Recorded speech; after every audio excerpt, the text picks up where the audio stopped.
पितृपक्ष की बात करती हूँ तो मैं सभी से कहती हूँ कि जिस तरह हम सूर्य को जल अर्पित करते हैं, तांबे के लोटे में काला तिल और जो कुश आता है, कुश को राइट साइड फिंगर में कर लें, या चांदी की अंगूठी या सोने की अंगूठी भी हो तो हम उसको धारण करके सूर्य को स्तंभ से जल देते हैं और लोटे से ऐसे डालते हुए और ओम पितृभ्यो नमः या ओम श्री सर्व पितृदोष निवारणाय क्लेश हन सुख शांति दे दे फट फट स्वाहा नामक मंत्र का जाप करते हैं। अब बात आती है कि हम ये थंब से क्यों देते हैं। तो जब हम सूर्य को जब नदी में स्नान करने जाते हैं तो माना गया है कि जो ये आगे के पर्व हैं ये देवताओं के लिए रहते हैं, और जो इसके पीछे का भाग होता है ये पितृ भाग होता है, ये पितृ तीर्थ कहलाता है, तो ये पितरों से रिलेटेड होता है। तो जब हम इसको इस तरह करते हैं और लेफ्ट हैंड से तांबे के लोटे से जल डालते हैं, इस पितृ का जो ये पार्ट है, ये पितृ तीर्थ है, यहाँ से होकर जब जल जाता है तो पितरों के लिए जाता है। इस तरह हमें जल चढ़ाना चाहिए और ओम पितृभ्यो नमः का जाप करना चाहिए। दूसरी बात है कि हम काला तिल क्यों चढ़ाते हैं। अक्सर लोग खाली जल चढ़ा देते हैं, नहीं, खाली जल न चढ़ाइए। जल पहले किसी तांबे के लोटे में गंगा जल डालिए कुछ बूंदे या पवित्र नदी का जो भी जल हो, और उसके बाद काला तिल डाल दीजिए और जल डालिए। फिर वो सूर्य को साक्षी मानकर आप जल चढ़ाया करें। यम देवता का भी ध्यान कर लीजिए करिए कि सूर्य पुत्र यम और साक्षात देवता सूर्य आपको साक्षी मानकर जो मेरे पितर आए हैं उनको मैं ये जल अर्पण कर रहा हूँ, अर्पित कर रही हूँ, और वो प्रसन्न हो और उनको मोक्ष मिले, नया जीवन मिले और हमारी भी सारी मनोकामना पूर्ण हो। ऐसा करके हमें दक्षिण मुखी जल चढ़ाना चाहिए।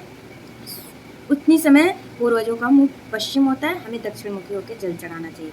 तो तिल क्यों चढ़ाना चाहिए? काला तिल की बात कही गई है कि उसके अंदर हमारे शरीर में भी तो निगेटिविटी भरी हुई है और एटमॉस्फेयर में भी भरा हुआ है। तो जब हम काले तिल को चढ़ाते हैं तो हमारे अंदर की भी नकारात्मक ऊर्जा को वो सोखती है, साथ ही सराउंडिंग में भी जो नकारात्मक ऊर्जा है उसे सोखती है, इसलिए काले तिल का विधान है।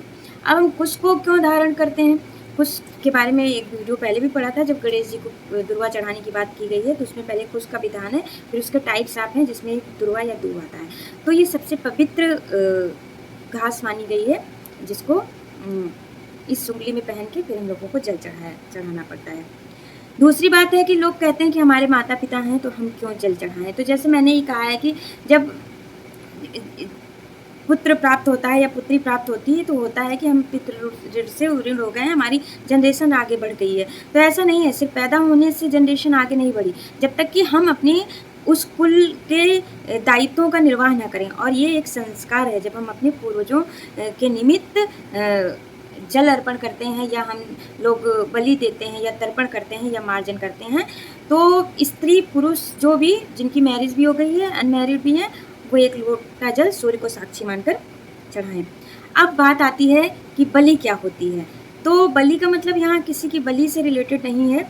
बलि का मतलब है कि 5 जगह हमें अन्न का ग्रास निकालना पड़ता है, और वो 5 जगह हैं जिसमें हम पहली गौ बलि करते हैं, अर्थात गाय को निकालते हैं, वो पत्ते पर निकालते हैं। दूसरी स्वान बलि करते हैं, उसको भी पत्ते पर निकालते हैं। तीसरी काक बलि करते हैं जिसे पृथ्वी पर निकालते हैं। और चौथी देवादि बलि करते हैं जिसे पत्तों पर खाने को निकालते हैं। और 5वीं पीपलादिका बलि कहते हैं जो चींटियों आदि के लिए निकाला जाता है, वो भी हम पत्ते पर निकालते हैं। और 3 बार आचमन करते हैं, ओम पितृभ्यो नमः का जाप करते हैं और अपने पितरों के निमित्त इन्हें निकाल कर उस जगह रख देते हैं। जब ये खाते हैं तो ये माना जाता है कि हमारे पितर खाएंगे। अब ये जो लोकाचार है ये श्राद्ध का हमारे, तो ये जीवन शैली में कहीं ना कहीं इन 5 की इम्पॉर्टेंस को भी बताता है कि इनसे क्या मतलब होता है, चाहे गाय हो, कुत्ता हो, चींटी हो या ईश्वर स्वयं हो, क्योंकि हम सब मनुष्य हैं और ये सारे जो अंश हैं एकजुटता को दिखाते हैं, एकता को दिखाते हैं। क्योंकि गाय जब पंचगव्य देती है तो वो अमृत देती है, उसका इम्पोर्टेंस हो जाता है। कुत्ता मनुष्य का निष्ठावान साथी है ही, और कौवे को पितृ का एक रूप माना गया है। चींटी की मान्यता है कि सबसे छोटा जीव है जो ये खा रहा है। देव की बात करते हैं, जब हम देव के लिए बलि निकालते हैं तो कण में है भगवान, उनकी बात हो जाती है। तो कहीं ना जो सारे ये प्रतीक हैं श्राद्ध के, वो जीव मात्र के प्रति करुणा का पवित्र संदेश देते हैं। तो इस तरह हम 5 बलि निकालते हैं और किस तरह निकालनी है ये हमने बता दी।